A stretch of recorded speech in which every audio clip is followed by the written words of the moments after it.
Mas.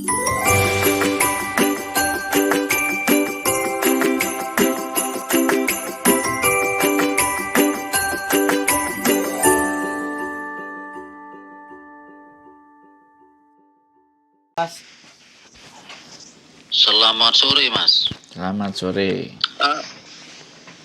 Mas, bisa minta tolong? Kenapa, Mas? Kenapa, Pak? Adik saya ditahan di imigrasi. Dul. Adiknya ditahan di imigrasi mana? Hong Kong. Terus? Sekarang dia lagi di bandara, Mas. Terus gimana? Katanya sih dia dimintain siapa temennya atau sanak saudaranya yang bisa dihubungi, itu aja. Nah, terus? Dia bawa uang, dia mau melancong ke situ. Nah, terus bagaimana ini solusinya, Mas? Ya sampaikan aja, kan sebelum berangkat kan mestinya pastikan booking hotelnya di mana, nginepnya di mana. Kayak gitu. Jadi kalau tidak ada koordinasi, kemudian nggak ada hotel, ya pasti ditahan sama imigrasi. Kan berangkat ke Hong Kong kan pasti dipastikan walaupun punya uang, tapi kalau dia nggak booking hotel gimana? Jadi syarat sebelum jadi turis kalau berangkat itu kan harusnya dia ada tiket PP, kemudian ada booking hotel 4 hari atau 3 hari di mana.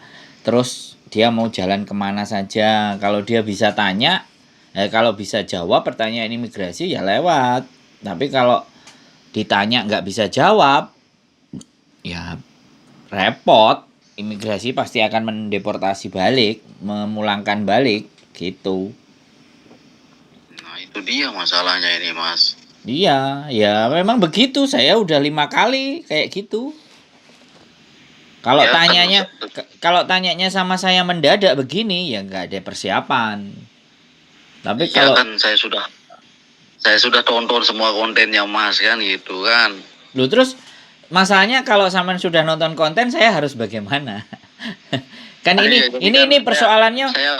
Ini persoalannya bukan masalah konten dan tidak gitu loh. Ini persoalannya adalah si anak tadi itu ngobrol nggak dengan saya, komunikasi nggak dengan saya. Sebelum berangkat ada prepare nggak dengan saya. Kalau tidak ada, saya disuruh bertanggung jawab, ya mohon maaf. Saya tidak bisa kan seperti itu, Mas Bro. Enggak mesti Anda yang harus bertanggung jawab, Mas. Nah, Cuman saya kan minta solusi bagaimana. Ya, makanya dijawab. Saya tadi bilang, dijawab, saya mau nginep hotel sini kan seperti itu. Hotelnya apa? Dia mau yang dia tuju gimana dan persiapannya kemarin berangkat bagaimana? Kan itu gitu loh. Sampean sudah ngomong sama saya kemarin waktu berangkat. Loh, kok gak ngomong? Kan kayak gitu. Adik saya berangkat nanti kalau udah nyampe sana. Lah kalau sudah masuk nelpon saya, nomor pekerjaan saya kasih, tapi kalau di imigrasi saya ya nggak bisa bantu kalau imigrasi, kan kayak gitu ceritanya. Nah beginilah gitu loh. Jadi di konten saya kan sudah ada juga di awal yang awal-awal visa turis datang ke Hong Kong. Nah di situ kan saya jelaskan semuanya, mulai dari perjalanannya, mulai booking hotelnya, schedule-nya bagaimana, bahkan sampai saya dideportasi 5 kali pun saya juga udah bikin. Lah adiknya sampai nonton nggak? Itu persoalannya. Siap nggak dengan hal itu gitu. Gitu loh Mas Bro. Jadi saya tidak bisa membantu ketika teman-teman sudah masuk di imigrasi. Karena di imigrasi itu nomor telepon sudah nggak ada. Ada nggak bisa nyala. Saya sudah pernah soalnya dan saya 5 kali dideportasi. Saya juga bikin konten itu. Makanya itu untuk persiapan. Bagaimana? Katanya sih pihak imigrasinya coba mana nomor yang bisa saya hubungi, dia bilang itu. Ya alhasil kalaupun Masnya bisa bantu ya mohon dibantu gitu. Saya sudah bilang kalau untuk dari imigrasi saya nggak bisa bantu. Kalau ataupun saya dihubungi dan semuanya saya bilang saya tidak kenal, kan seperti itu. Karena sekali lagi ketika saya masukkan ke situ, kalau nanti ada apa-apa sama dia overstay, dia melanggar sesuatu, nama saya disangkut, Mas. Karena saya yang membawa dia atau memberikan rekomendasi dia masuk. Nah, di situ persoalannya. Jadi bukan sekedar hanya nama aja terus datang. Tinggalnya di mana, seperti apa, ketika dia punya masalah, kontak person saya kan masuk ke imigrasi.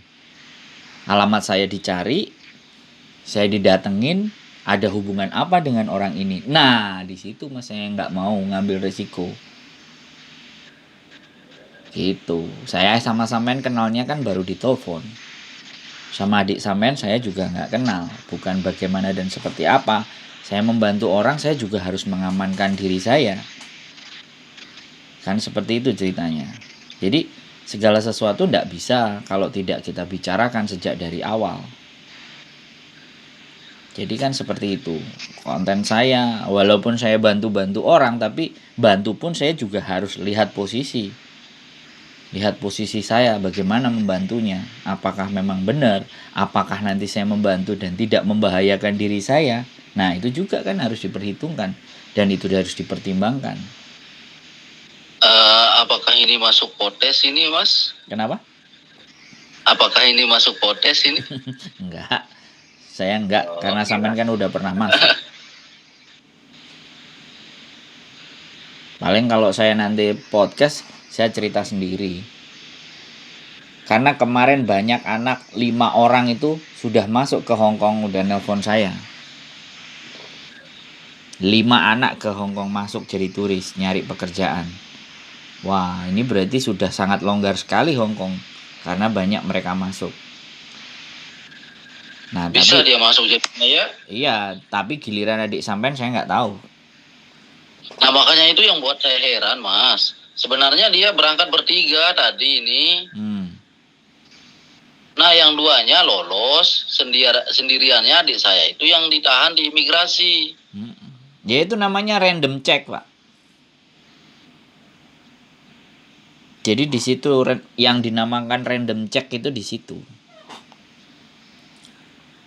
Jadi kita tidak bisa memastikan bahwa kita masuk. Nanti pastinya ya, saya bukan bagaimana dan seperti apa ketika konten saya juga naik. Mereka kan kalau misalnya di dalam nggak ada pekerjaan ya telepon juga. Nyari-nyari pekerjaan pastinya. Dan kalau 1, 2, 3 ternyata saya dimintain nomor telepon dan saya nggak ngerti, tahu-tahu saya kasih nomor, begitu mereka ketangkap, sosial medianya dibuka, di 3 anak hanya ada yang satu nama paling banyak dihubungi saya, nah masuk investigasi juga. Itu juga agak-agak kacau juga gitu. Makanya Hong Kong ini sekarang awal-awal kemarin buka, langsung nelpon 4, 5 laki-laki nelpon. Ya saya kasih nomor aja, nih silahkan hubungi, monggo, barangkali ada pekerjaan yang cocok gitu aja. Saya juga ngeri sedap. Ya, kalau rencana saya sih ada, memang rencana saya mau masuk ke Hong Kong. Tapi saya mau bawa anak saya itu, mau ketemu sama mamanya gitu. Ya nggak apa-apa, selama data istri sampean lengkap, foto KTP-nya Hong Kong ada, sampaikan aja. Jadi kalau sampean memang juga bisa berbicara bahasa Inggris, anaknya diajak masuk ke ruangan kamar, baru sampean ceritakan semuanya. Saya mencari istri saya yang ada di Hong Kong, dihubungi tidak bisa, begini-begini dan ABCD. Ya kalau nanti imigrasinya ada iba hati dan masih punya perasaan, ya sudah. Ya Allah, kok miris sekali kedengarannya, Mas.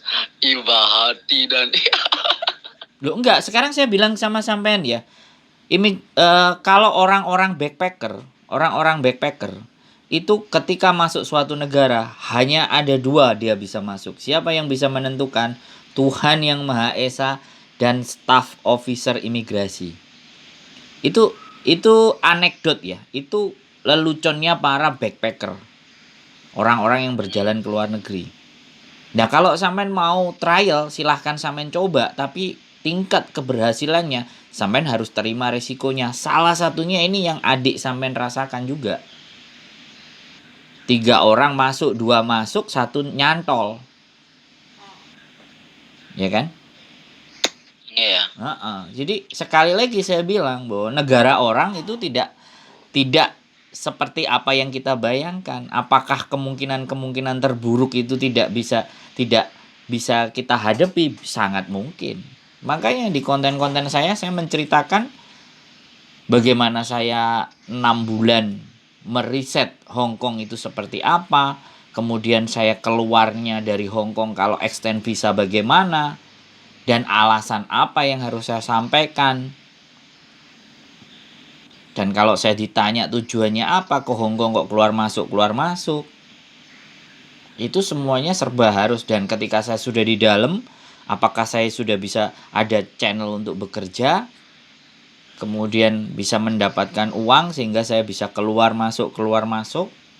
Semuanya jadi catatan. 23 bulan itu cukup menjadi catatan mereka untuk menolak saya masuk ke Hong Kong yang ke-24 kalinya. 24 kali saya ditolak. Yang ke-24 ditolak, ke-25 ditolak, ke-26 ditolak, ke-27 ditolak, ke-28. Ke-28 saya baru bisa masuk lagi karena ada surat keterangan untuk menikah, undangan menikah dengan istri saya. Makanya imigrasi memberikan saya waktu 2 minggu. Nah, setelah Iya, karena kan saya juga udah nonton kan bagaimana masnya itu tidur di lapangan basket atau di lapangan mana itu? Di Victoria Park. Ya sudah seperti itu. Makanya aku nggak ngerti adik sampean sudah sejauh itu nggak?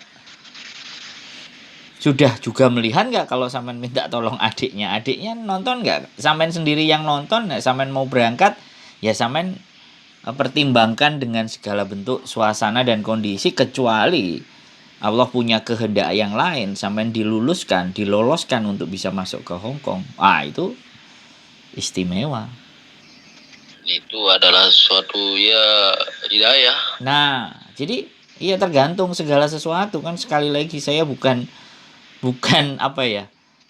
ahli nujum atau dukun yang bisa selalu memastikan orang bisa masuk, kan nggak seperti itu juga. Kita harus punya logika, kita punya nalar, tujuannya apa, bagaimana, dan seperti apa. Tapi saya cuma berpikir gitu, bahwa kalau kita memang punya tujuan baik, ya pasti diluluskan. Kadang-kadang. Tapi sebenarnya dari semua konten masnya itu, saya terobsesi sama kontennya mas yang pakai peci, terus bilang, ya kalau masalah di Hong Kong itu mau pakai visa turis atau visa kerja itu ya insya Allah bisa dapatkan kerjaan. Ada kok tempat kita bisa kerja dengan pakai visa turis. Itu mas sampaikan kan di channelnya. Terus ya tinggal Anda yang akan konfirmasi ke pihak tempat Anda itu bekerja bahwa saya pakai visa turis. Jadi sewaktu-waktu Anda itu harus keluar, entah itu ke Makau atau kemana lah kan. Yang penting bisa cop visa biar menambah masa berlaku. Nah itu kan seperti itu kan seperti itu kan yang dijabarkan sama mas kan di kontennya itu. Lah memang itu pengalaman saya. Jadi saya bukan berteori, dan memang pengalaman saya seperti itu. Lah saya juga punya keyakinan, dan dari situ saya juga tidak hanya keyakinan, tapi saya ada ketika saya bertanya-tanya memberikan petunjuk untuk pekerjaan. Bahkan gara-gara konten-konten itu aja saya juga dibilangin mendorong orang-orang untuk melanggar aturan menjadi turis untuk bekerja di Hong Kong. Loh, iya. Sama Kak Jerry ya. Nah, jadi sekali lagi kita bukan bukan menceritakan, bukan menyuruh orang lain, itu kan persepsi dan asumsi, iya kan, yang nonton. Tapi saya kan menceritakan experience saya, dan experience saya adalah experience yang melanggar aturan. Nah, kalau orang tidak punya pengetahuan, kalau toh pun orang punya pengetahuan, punya keberuntungan, tapi giliran mau masuk aja nggak bisa, coba. Jadi semuanya itu akan sirna dan hilang. Yang sudah masuk, manfaatkan. Orang di sini. Tapi sebenarnya dari konten Masnya itu saya benar-benar terobsesi sebenarnya, Mas. Iya, terobsesi ya untuk melakukan hal-hal yang positif lah di usia saya yang masih produktif ini. Saya ingin memanfaatkannya, gitu kan, akhirnya gitu. Ya, sekarang gini, Mas Bos, bahwa saya sama sampean kenalnya di telepon, ya kan? Ya kan, kita kenalnya di telepon, ya. Saya sebagai manusia di mana bahwa orang telepon ya saya angkat, orang punya masalah ya saya sampaikan, saya minta izin untuk saya naikkan, kan apakah boleh apa tidak kan saya sudah sampaikan di depan, silahkan. Nah kalau boleh ya kita lanjutkan. Jadi buat pengalaman buat yang lain-lain, bahkan saya juga ada kaget kemarin yang cerita hampir 50 juta masuk dan udah nyampe di sini, udah Mas saya nggak mau menyerah. Saya berpikir kehilangan uang segitu dengan santainya dan dengan tenangnya, apakah ceritanya orang ini benar-benar cerita beneran atau cerita itu dia buat-buat kan? Saya nggak tahu kan. Background orang yang nelpon saya sendiri itu siapa kan saya juga nggak tahu. Dan kita juga nggak ngerti kalau background saya ternyata Intel. Background saya ternyata orang-orang yang ditunjuk oleh KJRI untuk menanya-nanyain dan merekamnya juga. Apa enggak itu juga jadi masalah buat saya. Jadi kadang saya tidak ingin memberikan saran ya, tetapi saya hanya bercerita pengalaman saya di masa lalu itu gitu. Dan itu tidak semuanya bisa menerapkan seperti itu. Sampai detik ini saya belum pernah dengar ada turis yang sampai 23 bulan yang melebihi masa berlakunya izin visa tinggal yang hanya cuma 30 hari. Saya belum pernah dengar. Yang saya dengar sebelum saya berangkat itu paling lama 6 bulan. Oh, ada izin tinggal 6 bulan, Mas? Bukan. Ya dia sama melakukan kayak saya, tapi dia hanya 6 bulan. Habis itu udah nggak diizinkan masuk lagi. Langsung deportasi. Nah, kalaupun kita cari suaka gimana ceritanya itu, Mas? Nah, kalau suaka konten berbeda lagi nanti. Saya sudah ada narasumbernya, tapi saya belum mewawancarai dia. Di apa aja, Mas? Di apa aja? ya nanti kalau ada yang narasumbernya sudah ready, sebenarnya tidak hanya suaka tapi orang yang overstay juga ada teman saya. Yang cuman kadang-kadang ketika saya menaikkan itu juga satu sisi ya berbahaya buat diri saya, berbahaya juga buat mereka. Kan begitu. Di KJRI Memang sebenarnya spesifikasi suaka itu seperti apa sih, Mas? Ya mohon penjelasannya. Ya kalau suaka itu ibaratnya orang yang merasa dirinya terancam di negaranya. Misalnya punya utang nggak dibayar dan dia bisa mengajukan, dan negara-negara yang memberikan suaka adalah negara-negara yang menganut hak asasi manusia. Dan itu ada prosedurnya. Dan itu tidak banyak yang membahas di konten. Karena kalau bisa membahas di konten, nah ini hukum Hongkong ini saya tidak bisa memahami. Tapi dari mulut ke mulut anak-anak cerita bagaimana prosedurnya ada. Teman saya sendiri juga kemarin juga ada, dan kalau nggak salah 1 bulan 1 kali dia harus store muka untuk tanda tangan. Memang ada kemungkinan untuk bisa lolos dari prosesnya itu, Mas, kalaupun kita mencari suaka di Hongkong? Ya, sekali lagi saya tidak bisa menentukan. Tapi di Hong Kong ini anak-anak Indonesia yang ngambil swaka itu ada gitu. Dan berhasil gitu. Ya berhasil, ya tinggal. Ya bisa tinggal di Hong Kong. Tapi setelah dia nanti selesai pulang ke Indonesia, dia udah masuk blacklist. Ke Indonesianya blacklist. Ke Hong Kongnya balik. Kalau dia sudah memutuskan untuk pulang, kemudian mau balik lagi ke Hong Kong, itu sudah ada catatannya. Dan kemungkinan tertolak itu sangat besar sekali. Bahkan untuk pergi liburan aja. Ya. Kalau nggak percaya nanti coba luar aja. Biasa sekali ya. Nanti kalau berfaedah sekali ya kalaupun kita bicara sama orang yang pernah melakukan hal-hal yang di luar batas kemampuan kita gitu, seperti masnya gitu. Gimana? Saya merasa sangat beruntung sekali bisa berbicara langsung sama masnya, mas yang sudah melewati berbagai macam persoalan di Hong Kong itu ya. Enggak, sebenarnya ketika saya ngomong sama sampean itu saya mengingat diri saya di masa lalu.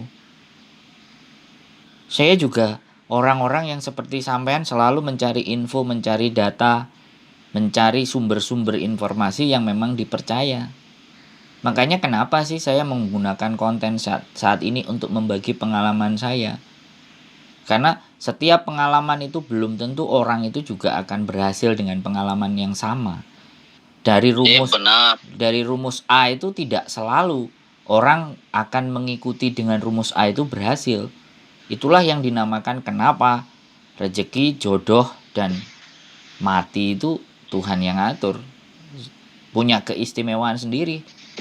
Hak prerogatifnya Sang Maha Pencipta kepada keberhasilan kita dalam meraih sesuatu.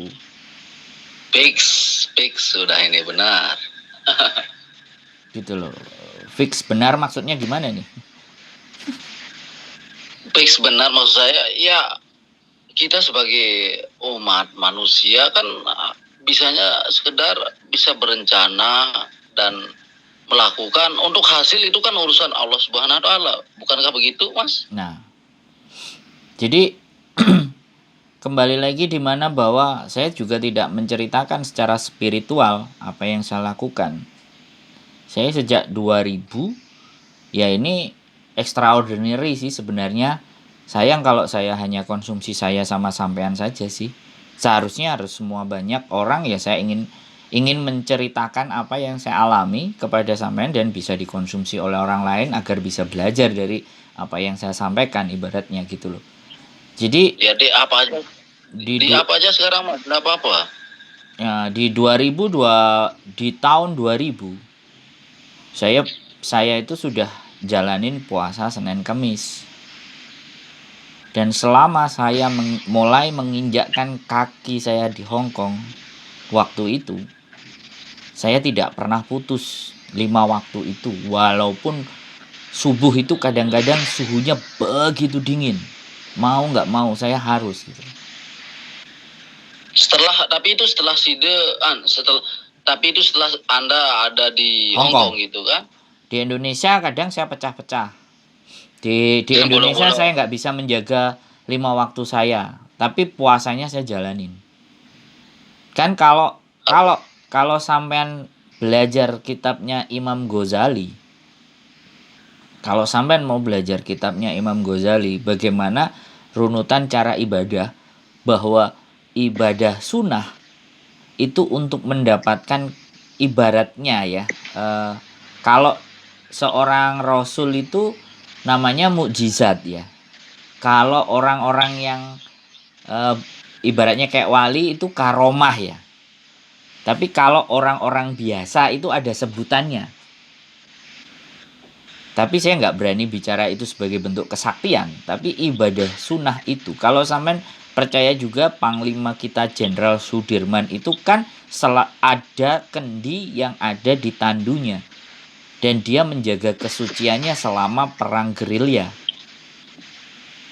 Nah, kalau sampean mau membaca hal-hal itu dan mau meyakini dan mau mempraktekkan, ya Insya Allah sih pasti akan ada nilainya.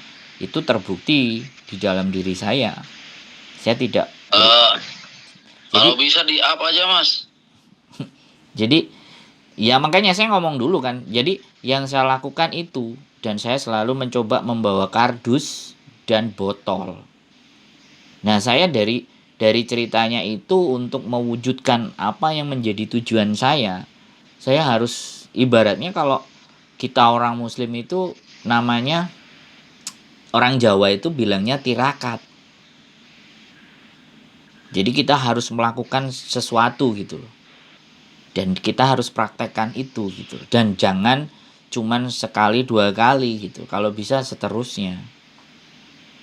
Dan seperti itu. Ya saya memang mempersiapkan itu semua.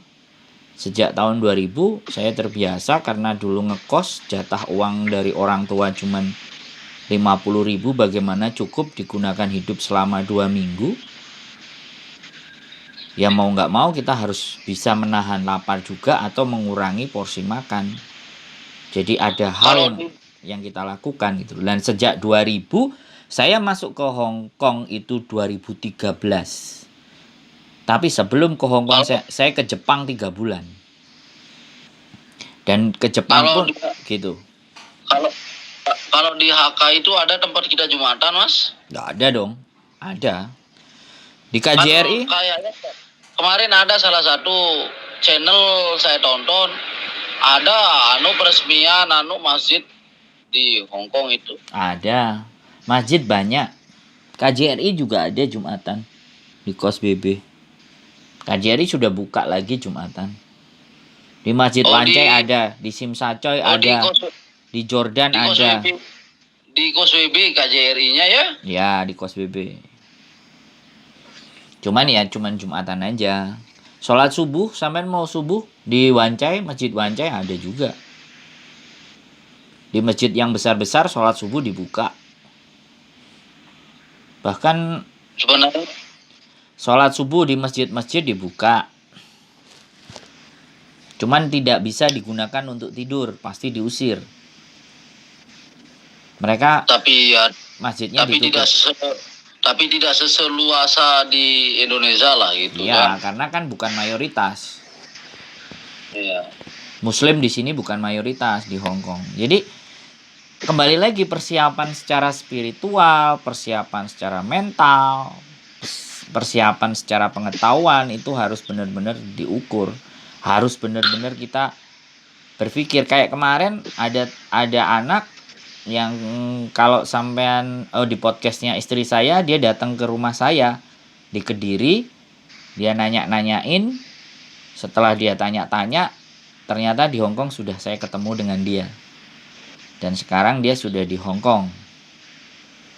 Dan pertama kali godaan yang dia terima, dia sewa ruangan, sewa kamar di Chung Kin Mansion karena yang terkenal murah. Pakai kalau aplikasi di Indonesia itu Traveloka, 3 hari kalau nggak salah. Ujian pertamanya dia apa? Dia dianterin sama si mbak-mbak ke Chung Kin Mansion. Nah ternyata di situ sudah diajak untuk melakukan itu gitu. Baru dia ngerasa, dia bilang sama saya melakukan hal yang negatif gitu. Iya, jadi pada saat dia datang, pas hari beberapa minggu lagi dia ketemu sama saya, terus dia cerita, kamu bener mas katanya. Bener apaan? Saya kan kaget, bener apanya? Iya saya dulu dia menyaksikan, emang kayak gitu mas di Hong Kong, dia bilang kayak gitu ke saya. Ya sekarang gini loh ya, kalau sampean mau, sekali lagi, sampean mau jalan sampean lempeng, ya bagaimana sampean mampu dan bisa menghindari hal-hal semacam itu. Karena godaan terberat di sini adalah itu, karena di sini negara bebas, bukan kayak Indonesia. Satu rumah dengan bukan mukrimnya, satu ruangan dengan bukan mukrimnya. Kalau sampai kita digerebek, yang gerebek lah yang dipanggil polisi karena mengacaukan suasana, mengganggu privacy. Jadi kira-kira bisa kita pindah topik mas? Loh, nggak apa-apa. Ini kan bagian dari cerita kan. Sampean mau dapat cerita, jangan cuman cerita bagus saja. Ada cerita hal yang nggak baik juga.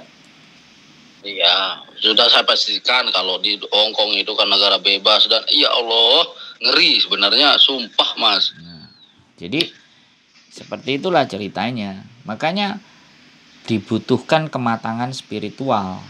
Nah, kalau kita mampu menahan dari hal-hal semacam itu, ya sekali lagi janjinya Allah itu kan jelas. Kalau kita mau menjaga pandangan, mau menjaga syahwat kita, mau menjaga hawa nafsu kita, mau menjaga segala sesuatunya dari hal yang buruk, maka perjalanan dan tujuan cita-cita akan dimudahkan. Mas, rugi loh ini kalau udah di up. Ya nanti kalau di up nanti kita nyalain lagi kan. Gampang, nggak ada masalah. Sekarang aja di up Mas, serius Ya. saya ini. Ya nanti kita, ya kan saya menyelesaikan omongan dulu sama sampean. Sampai Iya, sampean benar-benar merasa bahwa kalau memang sampean mau ke sini, sampean benar-benar dapat insight, dapat tata cara, sehingga nggak tiba-tiba kayak gitu. Tahu-tahu kena masalah langsung telepon. Nah, itu yang nggak asik. Itu yang nggak asik gitu loh Mas Bro. Kalau ibaratnya kalau pribadi saya sih Mas, terlalu banyak pertimbangan seperti yang Mas ceritakan, sampai bertahun-tahun Masnya itu mewanti-wanti dan mencari informasi mana yang paling akurat. Ya seperti itu juga saya sebenarnya Mas. Tapi adik saya ini kegiur sama sponsor. nah kan saya jadi ini loh yang kadang-kadang saya sebenarnya tidak menginginkan hal-hal semacam ini. Makanya begitu saya dikasih tahu terus tiba-tiba kayak gini, kemarin kemana, kemarin ngubungi enggak, tahu-tahu kena masalah terus sayanya dihubungi. Ya sampean perasaan saya main bagaimana sih gitu loh. Your safety is your responsibility. Jadi keamanan. Sebentar dulu Mas, istri saya mau nelpon ini. Loh, istri yang mana nih mau nelpon?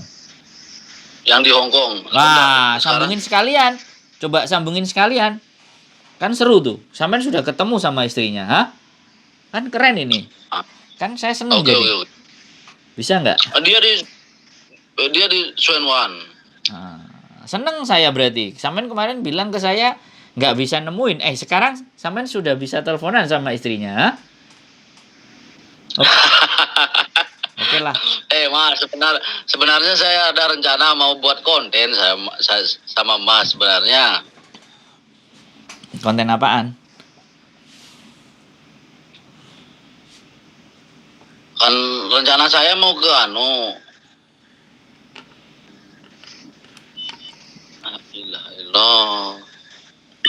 Kemana? Mati teman-teman, ya sudah lah. Macem-macem ya. Kadang sekali lagi ya, orang cerita di Indonesia tahu-tahu juga sudah di Hong Kong, atau orang sudah di Hong Kong ngomongnya di Indonesia. Apapun itu, yang penting kita selalu positif, berpikir yang positif, jangan pernah menilai hal sesuatu yang tidak baik buat orang lain, karena ketidakbaikan dalam persepsi, anggapan itu disebut sebagai suuzon. Ya sudah, kita kusnudon aja dengan apapun yang diberikan kepada kita, karena ini hitung-hitung pelajaran Jumat kemarin selalu kusnudon. Oke, terima kasih sudah nonton. Mudah-mudahan apa yang saya buat bisa menjadikan nilai dan manfaat. Keep stay tune in my YouTube channel and see you. Bye bye.